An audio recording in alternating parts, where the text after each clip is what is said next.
महाराष्ट्र राज्याच्या विकास निधीवर कुठल्या राजकीय पक्षाचा अधिकार नाही। हा पैसा जनतेचा आहे, जनतेच्या विकासासाठी आहे।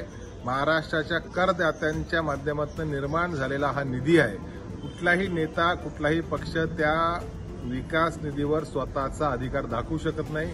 मला आश्चर्य वाटतं की राज्याचे उपमुख्यमंत्री सन्माननीय अजितदादा पवार मालेगाव नगरपंचायतीच्या निवडणुकीत असं भाषणात म्हणतात की माझ्या उमेदवाराला मतदान दिलं नाही तर विकास निधी मी देणार नाही। हा निधी कृपया करून अजितदादा, हा कोणाच्या मालकीचा निधी नाही। आपण मंत्रिपदाची शपथ काय घेतली होती याचं कृपया करून आपण स्मरण करावं आणि त्या मंत्रिपदाची शपथ घेताना महाराष्ट्राच्या जनतेसाठी निस्वार्थ भावनेने आपण काम कराल असं आपण म्हणालो होतं। मला वाटतं सुओ मोटो महाराष्ट्र राज्य निवडणूक आयोगाने याच्यावर कारवाई करण्याची आवश्यकता आहे।